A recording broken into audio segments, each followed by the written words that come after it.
And I am Kachi Offius. So it is on to arts and culture here on Arise 360. We never ever get tired of the performing arts. And this year is not any different. So how about we check out the very colorful world of arts and culture?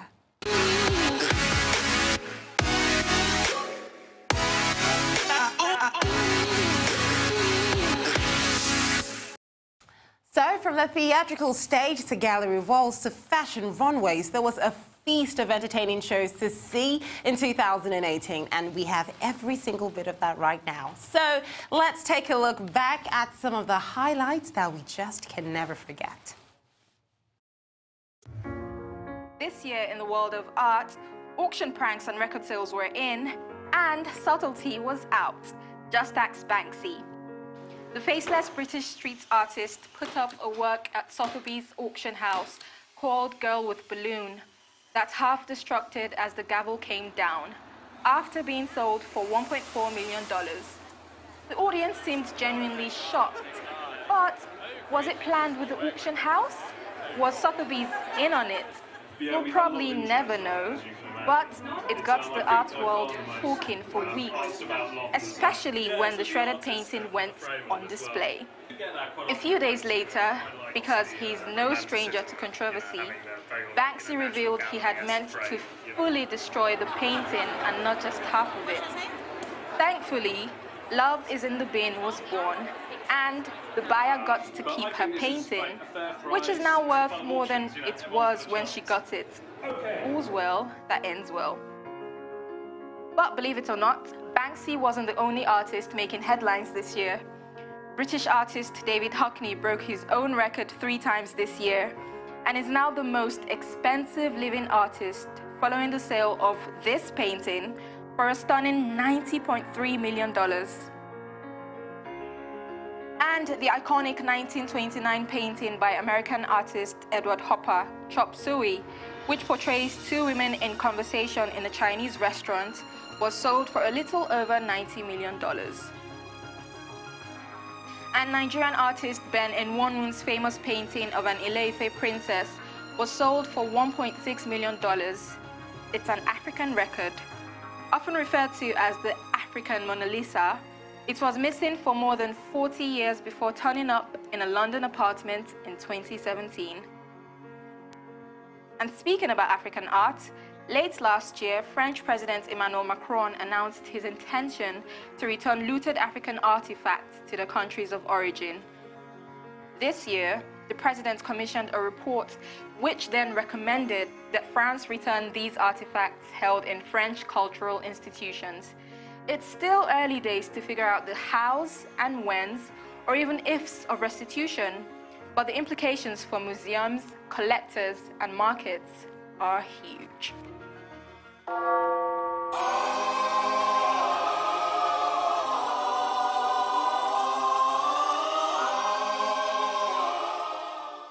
The month was May, and the stage was set for the biggest night on the fashion calendar, the Met Gala. The event brings together the greatest from the realms of fashion, art, music, and film. It's so huge, it's been called the Oscars of the fashion world. Rihanna was co-host this year and stuck heavily to the theme of heavenly bodies, looking stunning, as she always does, in a Papal-inspired gown by John Galliano. Anna Wintour kept it chic in Chanel, Zendaya was a modern-day Joan of Arc in custom Versace, and Katy Perry took the religious theme to new and exciting heights. A performance from none other than Madonna capped off a great night.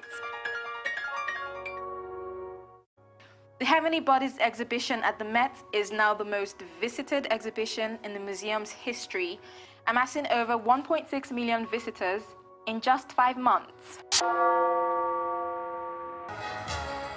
And over in Nigeria, Lagos played host this year to arguably the biggest fashion show in Africa, Arise Fashion Week. From Lisa Fulawiyo, Orange Culture, Ayamisigo and Maki O, to supermodels Naomi Campbell, Iman Haman, and Oluchi Orlandi, the who's who of the industry showed up for a week of celebration of African fashion and style. And Naomi was probably the busiest model this year. She was everywhere, including at the Council of Fashion Designers Awards, where she picked up the Fashion Icon Award, which many say was a long time coming. I'm honored to receive this Fashion Icon Award tonight. The event itself was a star-studded one and offered a lot to talk about, including this moment from its first black host, Issa Rae. I'm about as fashionable as Kanye is black, only when it's convenient. You guys, that joke was my choice, just like slavery. Come on. And Kim Kardashian picked up the Most Influential Award and had this to say. I'm kind of shocked that I'm winning a fashion award when I'm naked most of the time, but this is seriously such an honor, so thank you to the CFDA for this award. I mean, it was maybe 7 years ago when I had a publicist, and she asked what was my goals, what were my dreams, and I said, I just want to be on the cover of a fashion magazine. And she said to me, let's get some realistic goals, because that'll never happen. And so, of course, I sent her my Vogue cover when it came out, an autographed copy. And from that to the stage, which was not without its own different kind of drama this past year. To start with, the limits of Harry Potter's magic may just be endless. Harry Potter and the Cursed Child, which continues the boy wizard story and follows his journey as a grown-up, had its Broadway debut this year and promptly broke all records, becoming the highest-grossing non-musical play of all time. Not bad for a kid who once lived in a cupboard. Another film which made its way to the Great White Way this year is Disney's ridiculously popular Frozen. Reviews were mixed, but that didn't stop fans flocking in to see Queen Elsa belt out Let It Go again and again.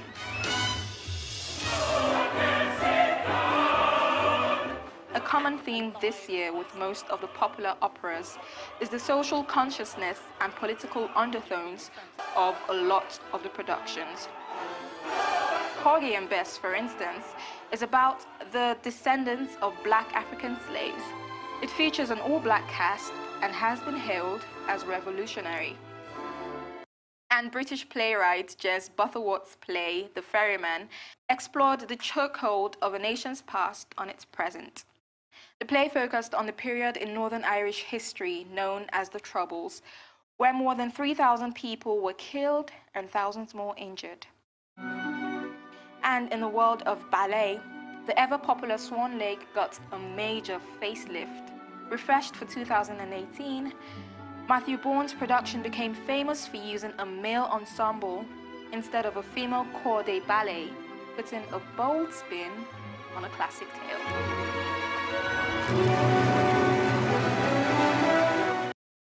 Wow, am I the only person who got completely lost in all that goodness from arts and culture? Well, I doubt that. We're going to go on another short break now, but you do want to stay tuned to Arise 360 because coming up, I'll be chatting all things movies and television. Don't miss it. You're welcome back to Arise 360. I am Kachi Ofia. Now, as always, it has been a very busy day for the big screen and definitely the small screen. And we at Arise 360 love to give you a helping hand with keeping track of what's been happening. So here is our closer look at film and television.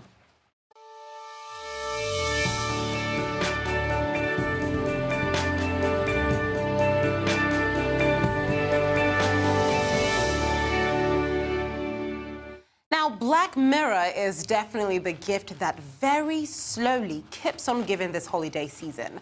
Following confirmation that Bandersnatch will be the first Black Mirror feature film, a first look photo of a few cast members has emerged. And British actors Will Poulter, Fionn Whitehead and Asim Chaudhry will be starring, although Netflix hasn't exactly revealed what roles they will be playing.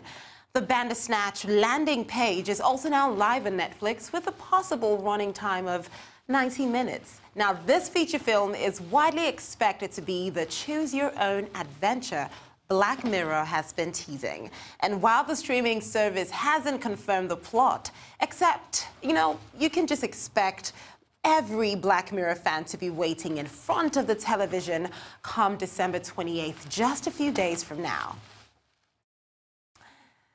And a number of films released this year have been gaining major Oscar buzz, but perhaps none more so than Green Book. Now, the film is about a tour of the Deep South in the 1960s by an American, or rather African-American musician, played by Mahershala Ali, and a white bouncer who served as his driver and bodyguard. Well, here's the cast on the relationship between the main characters in the film and exactly what a Green Book is. Oh, you're gonna need this. Now, this is the book I was telling you about. Now, sometimes you guys are staying in the same hotel, sometimes you're not. Green Book is in reference to what was called the Negro Motorist Green Book. It was a travel guide for African Americans during the 60s who would be traveling in the South. Hey, listen, all places coloreds can stay down south. Got a special book for that? It was written by a man named Mr. Green, a black man who traveled through the South and had a hard time. Are you looking for the commode? Yes. Yeah, here, let me help you. It's right out there for that pine. It was separate but equal during that time. There were a lot of whites-only places, and that could be very tricky. The way it was, if you're black and you go south, you're gonna have to look really carefully. This can't be right. This is the place. We are more similar than we are different.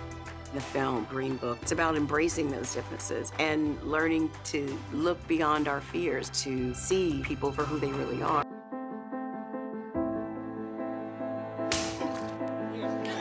Get your hands off him! Now!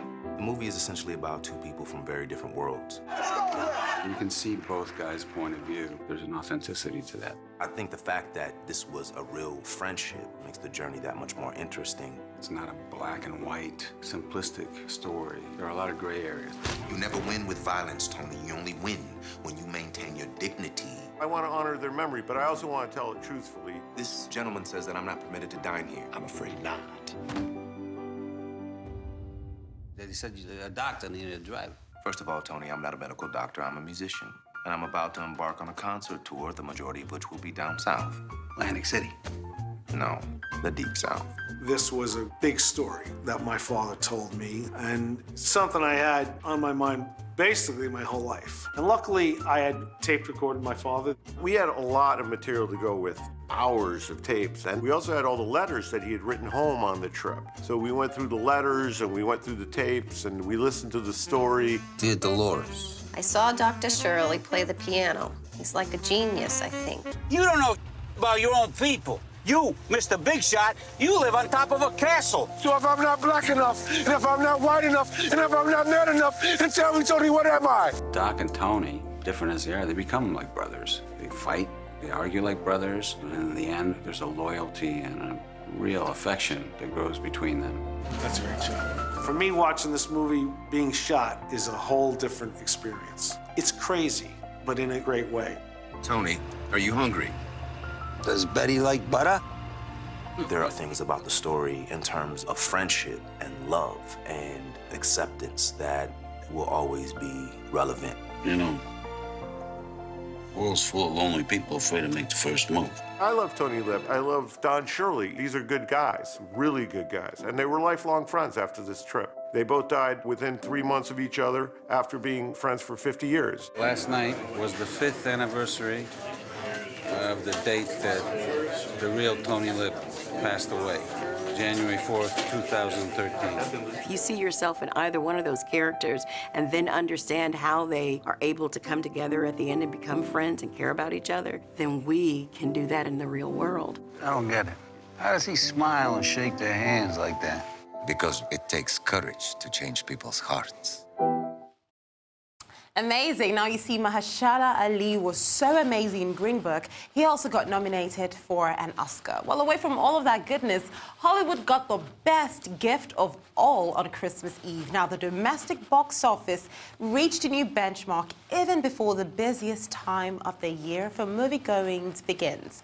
Now, blockbusters including Black Panther, Incredibles 2 and Deadpool 2 drove sales past $11 billion. It got more expensive to go to the movies, and ticket prices hit a new high, averaging $9.38 over the summer. Now, as of Christmas Day, 5 of the top 10 biggest domestic releases of the year came from Disney, including Avengers: Infinity War and Jurassic World: Fallen Kingdom. So the character Sherlock Holmes has appeared in several films since his literary debut in the 19th century. Benedict Cumberbatch and Robert Downey Jr. are just some actors that have portrayed the private detective. Now this year, Will Ferrell steps into the shoes in Holmes and Watson. Take a look. Your Majesty, may I present to you the greatest detective of all time, Sherlock Holmes, and Dr. John Watson. I love you. Watson. Oh! What a looker, right? She is stunning. Dr. Grace Hart. A woman doctor? Impossible. Fortunately, we have a real doctor here. Would you like some heroin? The way we move outside of the typical realm of Sherlock Holmes, audiences hopefully will find very surprising. Sherlock Holmes. His methods are ingenious. Right there. He's a master of disguise. What have you done with Sherlock? Why, Watson? I never left.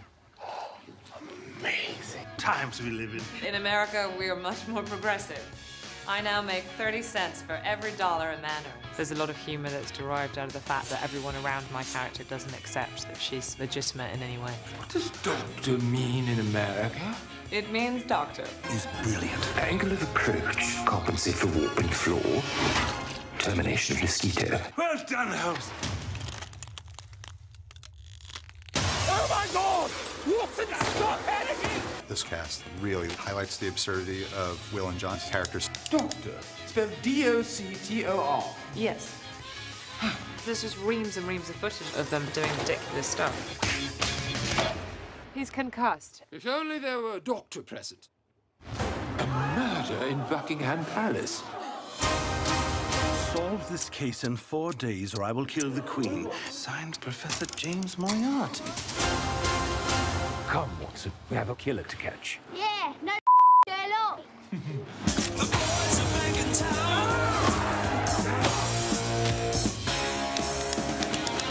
I have 2 days left to live. Solve this case. Her Majesty, would you mind if we had a picture together? Watson? Who's going to take the photograph? I will take it. You see, it's sort of a self-photograph. He's a real fan. I swear, I never do this. Hey, girl! Hey, girl! Over by the window, the lighting's much better. Yes, yes. Mum! Oh my God! Mother of... Well, Star Wars actor John Boyega has hinted at the possibility of a time jump between the last film, The Last Jedi, and the next one. Now, according to Empire, Boyega told the magazine Star Wars Episode 9 takes place about a year after The Last Jedi. Now, not only does the news send Star Wars fans into a frenzy again, but this time full of excitement, the time lapse also allows us to join the Resistance a year after The Last Jedi left the group in tatters. And earlier this year, the desperate search and rescue of 12 Thai boys and their football coach gripped the world. And now Hollywood is bringing the story back to our screens. But don't worry, this time it's in a movie form, it's not real. So several films of the rescue are being planned, but the first to finish filming is The Cave by Thai-Irish director Tom Waller. Now, The Cave focuses on the volunteer spirit of the rescuers and the untold personal stories of those involved in the mission. So viewers can expect cameos from some of those involved in the rescue, but there will also be familiar faces to Thai audiences. The film is due for release on the first anniversary of the rescue, and that will be in July 2019.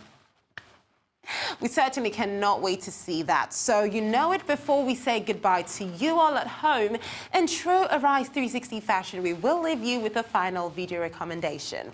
So back in 2017, Jordan Peele released a little film called Get Out. Yes, I mean, it literally blew up. Now, it garnered numerous award nominations and landed on several best films lists, including mine. And now Jordan Peele is back with a new film called Us. The first trailer was released on Christmas Day, and it gives us a first look at a black family embarking on a not-so-peaceful road trip. Take a look. That's a classic right there.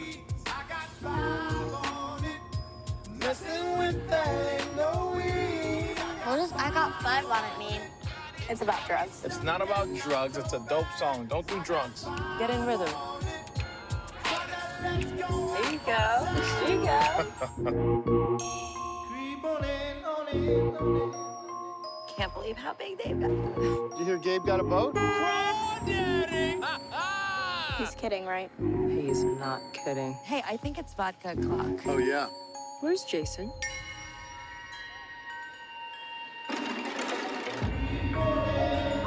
Jason? Jason! Where were you? I didn't know if you were lost. Stick with me, and I'll keep you safe.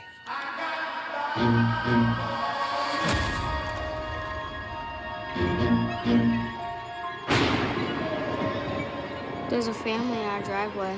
It's probably the neighbors. But y'all scared of a family? Hi, can I help you?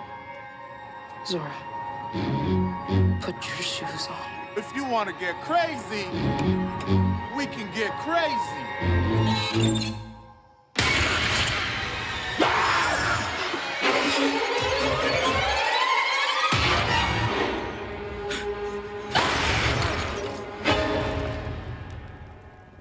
What are you people? It's us. They look exactly like us. They think like us. They know where we are. We need to move and keep moving. They won't stop until they kill us. Or we kill them.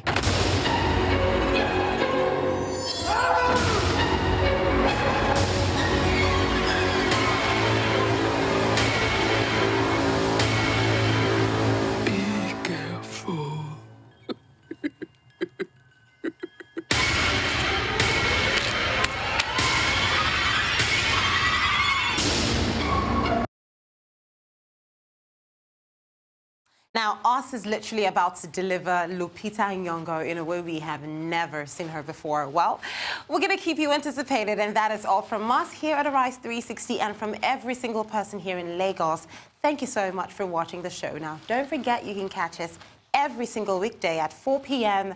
right here on the Arise News channel. So until tomorrow, I am Kachi Ofye, and this has been Arise 360. Happy holidays.